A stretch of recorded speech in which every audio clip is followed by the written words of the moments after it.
Welcome to Spread Positivity. My name is Megan, and today I'm here with Carrie Ann, and we're going to be discussing mental health. Thank you so much for working with me and agreeing to do this interview. Would you You like are to so welcome. Would you like to introduce yourself? Sure. Um, as Megan said, my name is Carrie Ann Jordan. I am a mom and nurse and uh, have spent a lot of different roles in my life professionally. I have a master's degree in primary care of the adult, which actually includes adolescence through adulthood. Um, and I'm a nurse practitioner by education. And I think that'll just give you a few little bits of details, but we'll give you more information as we go here. So very nice to meet you, Megan, and thank you for your interest in mental health. It's a really important topic for sure. Nice to meet you too. So, my first question for you, why do you believe that mental health is so important? I think probably the best way for me to respond to that would be to make the point that I would say in nursing theory, so in what we learn in our roots of nursing as an art form and a science, we take a view of the individual as a holistic organism. And so that holistic organism, the person as an organism, although it could be a community as an organism or a family as an organism, has its physical portions and it has its emotional portions and spiritual portions and, other even more intricate, detailed portions if we want to break things down even further into subcategories under that. So I think mental health or emotional health, behavioral health is all really necessary for addressing human beings as larger than their physical form and larger or more than their kind of physical or kind of, I would say, typical Western medicine approach of the science of what's measurable in, um, I guess, the things that are more anatomy based or chemistry based, biochemistry based, biology based. So I think it's really important to just really recognize that mental health is, directly affected and directly impactful in us as large human beings. So, um, and I think it's really necessary, especially in our culture, to be as attentive to the emotional and spiritual um, parts of a person, because if we don't take care of those parts of the person, they can actually show up or manifest themselves in physiologic ways. And so we could be really missing the root of a bigger issue if we only talk about the physical impacts or the physical symptoms, if we're not talking about or addressing the psychological, emotional, spiritual parts. Oh, as a nurse, I know you've went into detail about how about your understanding of mental health and why it's important both physically and mentally. Um, do you think that you've come to understand mental health differently? And do you think that as a nurse, like mental health has become, I guess, more important in your life? You know, I have been very fortunate in that I grew up in a family of nurses. My mother was a nurse, and I have two sisters, and they're both nurses. So I grew up in um, in a family of women who were, very conversational about the different types of things that affect patients. As it happens, my mother was a psych nurse, so she was a psychiatric nurse and specialized in um, mental health issues. So uh, I was really fortunate to have that as kind of a basis for what I learned in my own personal experience of nursing. I don't know that everybody has that benefit. Having said that, over time, I do think that integrating attention to mental health issues has become a little more mainstream in the practice of healthcare, uh, generally speaking, though I do believe that in nursing, the roots of nursing and the theories of nursing are very much about the whole person. So it has always been my experience to include the mental, emotional, spiritual parts of the person. I don't know that the healthcare system has uh, approached mental health in that way. Um, I think over time, there has been a greater conversation that happens about mental health issues, though I don't believe that it is as commonplace as it should be. And I think that it is happening somewhat.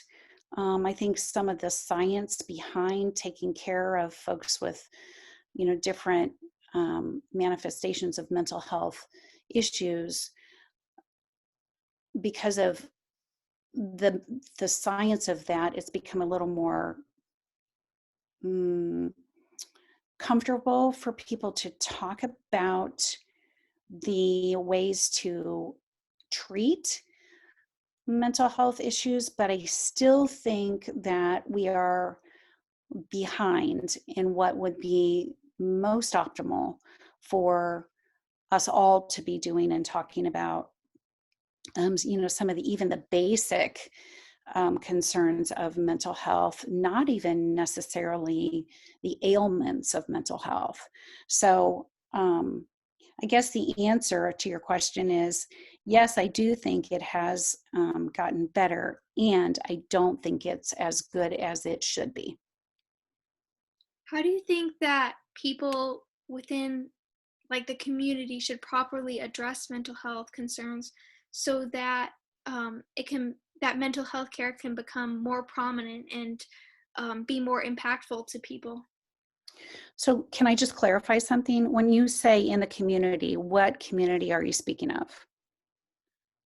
I'm just I think I'm referring to kind of um I guess the location where wherever one lives, like how they can contribute or how communities themselves, how the world can. Um, sorry, I wasn't too specific with that. That's okay. Um, well, I do think it begins in the family. I think it begins in uh, the family and also in schools. I think it begins in organizations that support youth and even in faith-based organizations or faith-based practices that are, you know, apparent and influential on young people as they are kind of learning how to navigate life. So I do think that how people become comfortable talking about their concerns or their worries or their upsets, their curiosities that, cause them anxiety or fear or depression or, even uh, thoughts of wanting to end one's own life. Um, there are parts of that have the parts of the conversation around mental health that have to do with um, just transition and life stress and things that are actually even possibly really good transitions or uh, changes that are going on that if you don't have a conversation around that, even though you have change, there can be discomfort in change even though it's a positive move. So my thought is always that if we can begin with young people, um, as small as possible, to be able to talk openly about their concerns and to be able to invite that conversation, I think that would promote the best setting for folks to be able to get really comfortable talking about their concerns.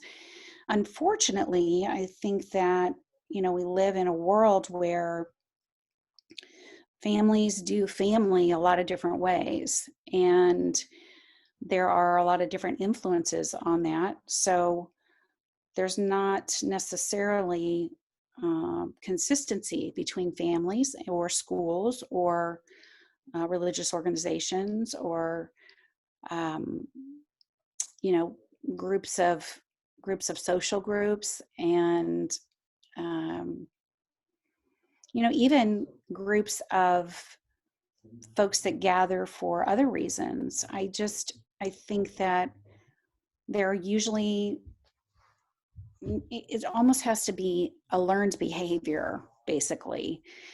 Um, and I think there are leaders who can be the influencer to help people get comfortable. Sometimes that isn't within a family.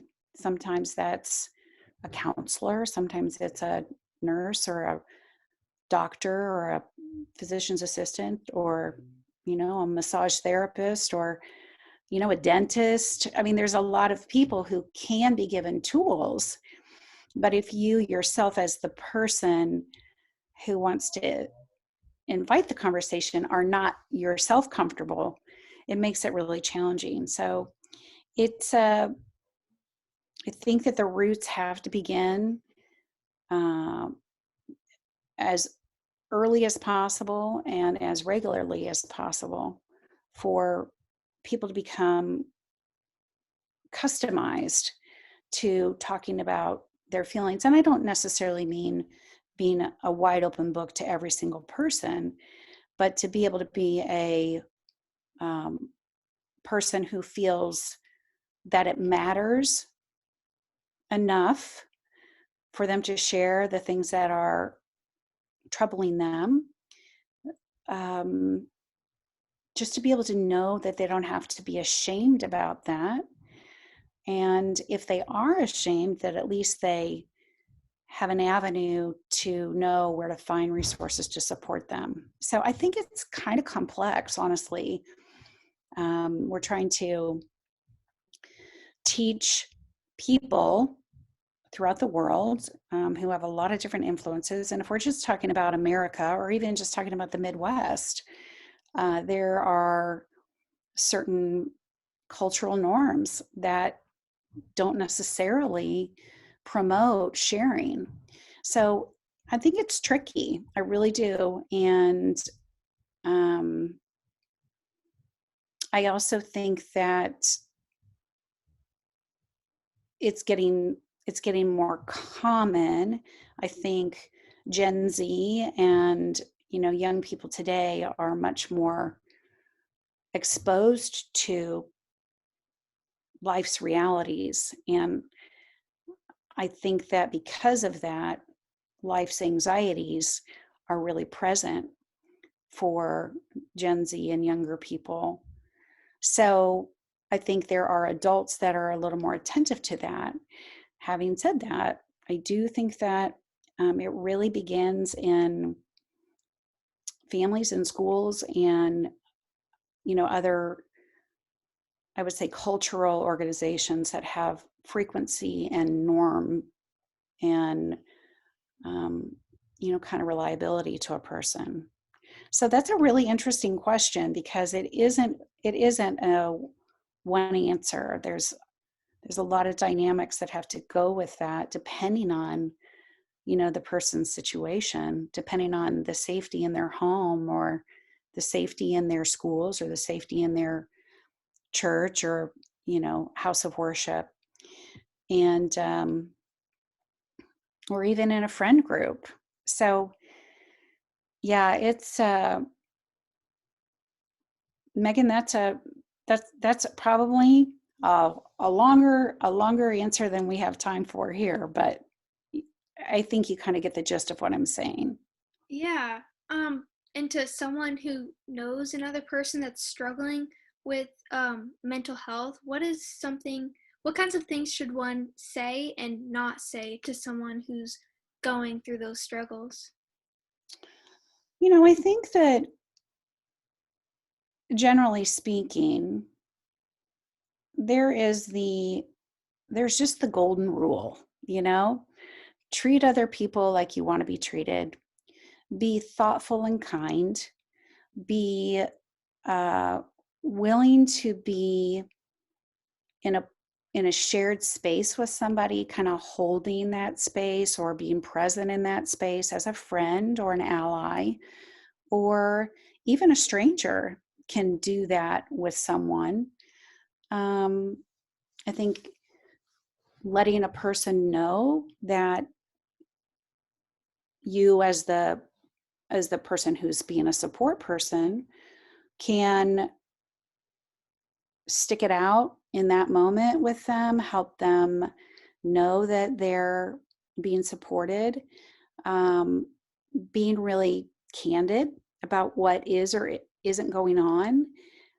We are very fortunate that we have, resources available today in a way that wasn't necessarily available in many decades past with, you know, for instance, the crisis and suicide hotline, um, which is also available by text. So there could be a phone call, there could be a text. Um, you know, People sometimes, I think, avoid talking about things because they feel like they have to be the expert, and that's just not necessary. A lot of times, people, when they're in, unrest inside themselves, or they're going through something at home or going through something at school, or just kind of having their own growth points as a person, life can be very, very stressful and overwhelming. My experience is that people want to feel like they can decompress that feeling. So whatever that feeling is, it's really the matter of having someone be willing to be um, compassionate and thoughtful. And, you don't even necessarily have to know what they're talking about. It's just about saying, hey, I'm here with you. I'm going to help you by just listening to whatever you need to say. I want to make sure that you're not going to feel so isolated or abandoned or alone that I'm going to hang out and we're going to get through this together. And that might be for 5 minutes, it might be for longer, but there are a lot of resources available to people now. Um, and I guess the only other thing that I'm just kind of randomly thinking about is, we need to take time to pause and notice what's going on around our ourselves and our world, and taking a little bit more time to kind of recognize what's normal for a person or what's not normal for that person. Like if they're having something that just seems like it's not kind of flowing normally for them. I'm not saying there's a one normal, I'm saying a normal for that person.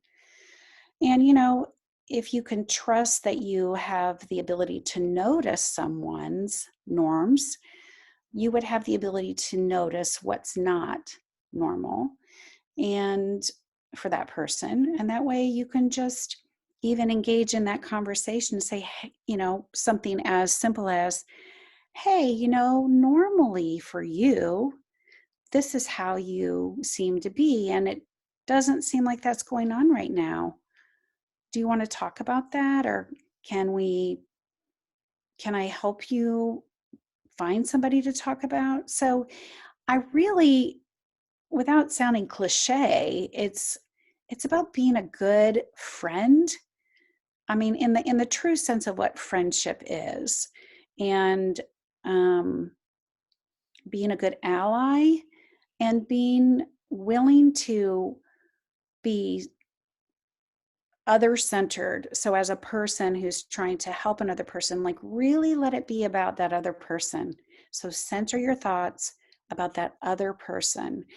And you don't have to know exactly what to do because most of what is typically needed in situations like that is just an acknowledgement, a willingness to invite somebody to talk about whatever they need to talk about, and also to um, just create the space that if they're not ready to talk about it, that you can be available to them or make sure that they have resources to be available. Not everybody is going to be an open book and willing to share just because you said, hey, I'm here, we can talk.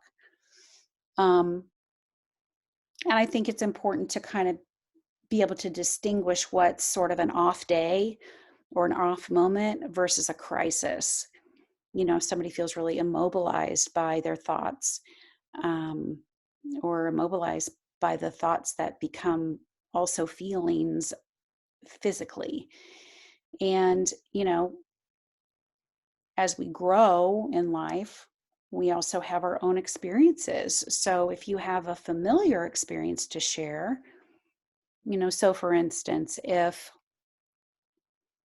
a person is going through something that you've gone through, or somebody who's gone through, I think it's really, really thoughtful and generous to say, hey, I've been through this, and this is how it made me feel.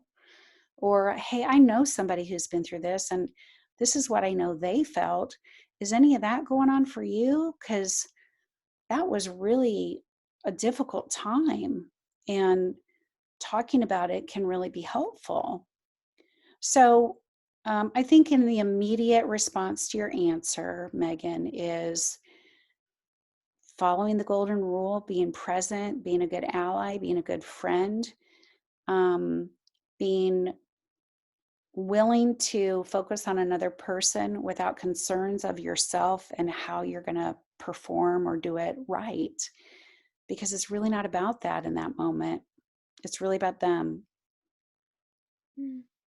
That's that's some great advice. Thank you. Mhm. Um, I wanted to let you know we've reached the 5:30 mark. Is it all right if we continue on for a few more questions or Yeah, that'd be fine. Sure. okay. Um, well, I was wondering, obviously this pandemic has changed a lot for so many people, and how do you think that that has sparked new mental health concerns, and how have mental health concerns changed over the years? I absolutely think that it has sparked and will continue to spark. I think we'll have some fallout and evidence of the impacts of the pandemic. Um, I don't know what you know about, or uh, if you want to refer to some theories, but there is one of my favorite theorists. His name is Maslow. And, he has this thing called the hierarchy of needs. It's the Maslow's hierarchy of needs. And it's brilliant in that it can really help a person understand themselves, or if professionally, if that's important to you. I think it's really a useful tool. So I'll refer to that with regards to, in the base of the Maslow's hierarchy of needs, in order for people to feel like they have a foundation, like a good solid, they're on solid footing in their life and in their world. Excuse me. You have to have safety and security. You have to have food and shelter, money, and excuse me. And right now in the pandemic, for example, so imagine how many people throughout the world lost their jobs. So if you lose your job, you lose your sense of security about your bills and your house and food and healthcare, clothing, those kinds of things. So from a very simple standpoint, that unrest of the foundation, that instability of the foundation, will have its effects on people. And that's just from that piece alone. And then on top of that, you have uncertainty, and you have illness, and you have death, and you have families that can't be together, people that are alone. And we as human beings we're not designed to be by ourselves. We're designed to be in relationship. So we're designed to be with people, or at the very least, be with some other living entity like a dog or a cat or something of that nature. But we're not meant to be alone, and we're not meant to be in isolation, and we're not meant to endure hardship without support.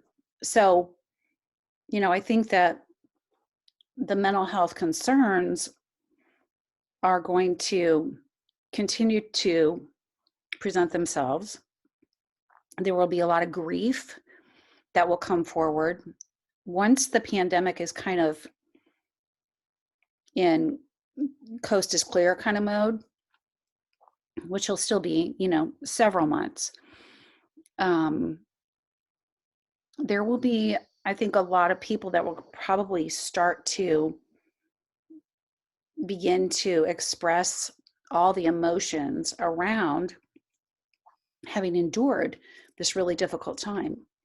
So, and I think that what's also unfortunate is that in real time, so like in the real time of the pandemic happening and all of the circumstances about what I just mentioned, people aren't able to get help. People aren't able to get in a counseling session as easily, or if they are able to get into a counseling session, it's virtually, which is not the same as being in the room with someone, that can be supportive, or like group, groups, because a lot of times people grieve or process circumstances with groups, but that's not happening. And our bodies, so our physical selves, chemically can only handle so much stress before we kind of break. So we have all these anxieties and these worries and these concerns, and there's a lot of uncertainty. And so our bodies can't distinguish it, that it's a pandemic or it's a fire, or that, your dog is running across the street and you're upset about that. Um, so the body doesn't understand what is the reason, but the body understands what can be like a kind of an abrupt, I got to respond right now, it's an emergency sort of thing. And that fight or flight uh, mode has a purpose for causing people to react and respond and recover. But what our bodies and most people that are alive right now haven't had to do is endure this kind of stress for this length of time. Um, on top of their other life stressors. So, you know, not everybody before the pandemic began were living without great stress to start with. So, I do think that we're going to see a lot of people in need of support and discernment and counseling, uh, lifestyle adjustments, probably medication, um, and, you know, hopefully having some new awarenesses about how much this has affected them.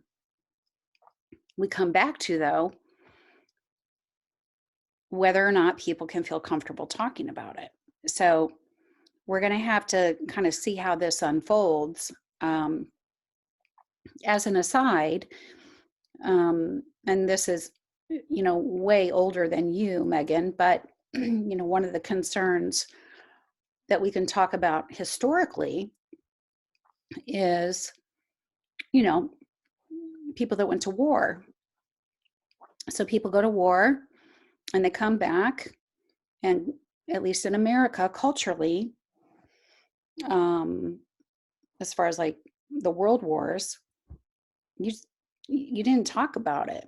You came back and you went to work, and so that kind of representation of how we manage, this is mostly like our grandparents, our great grandparents now, affects how people think they're supposed to manage.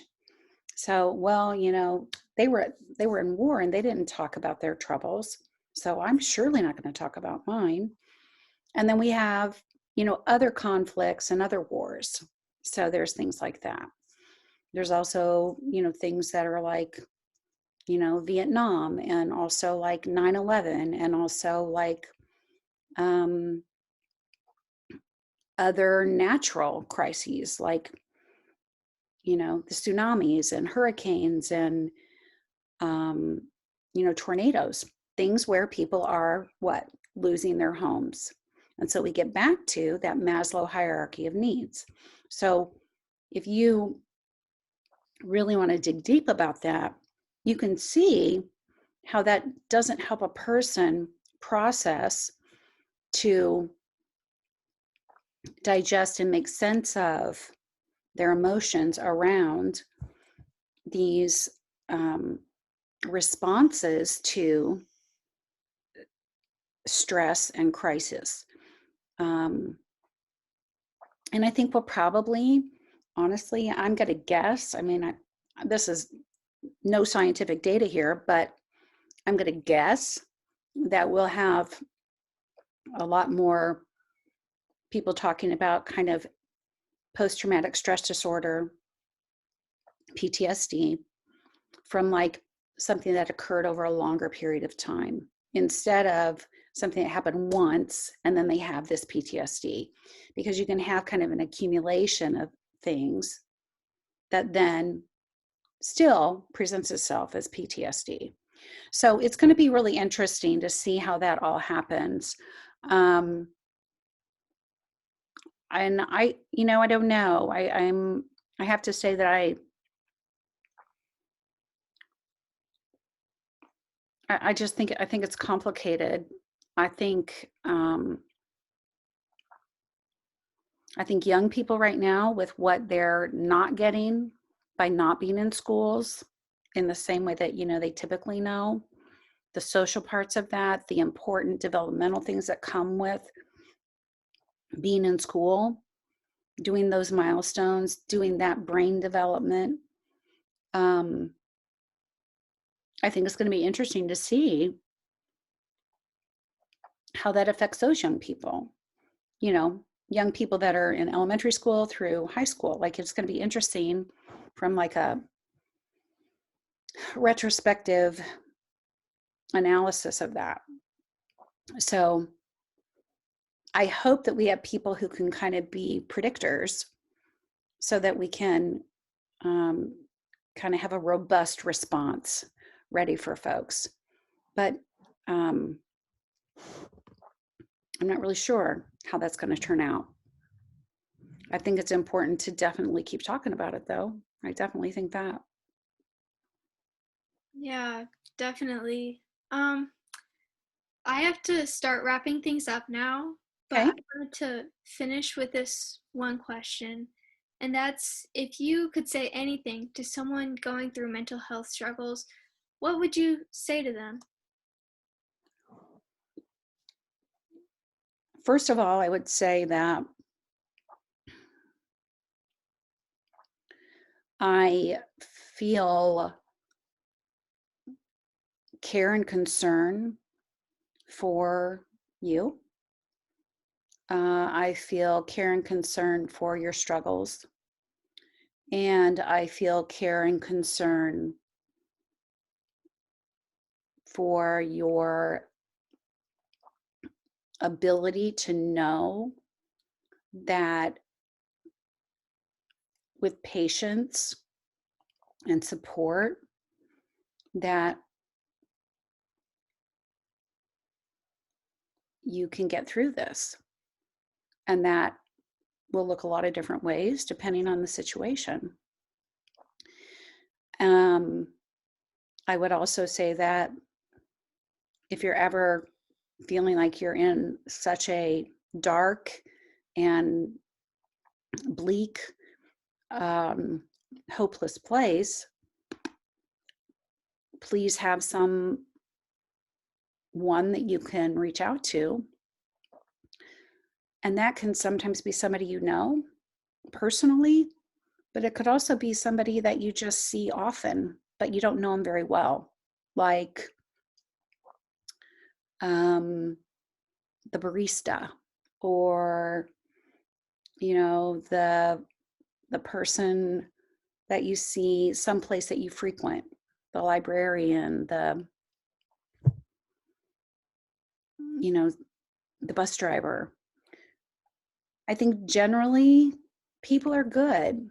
I think generally people want to be helpful, and I think generally, even if people don't necessarily know exactly what to do, people don't want to abandon people. So if you put yourself out there and you say you need help, then help will show up. Oh, thank you so much for this. I know Sure.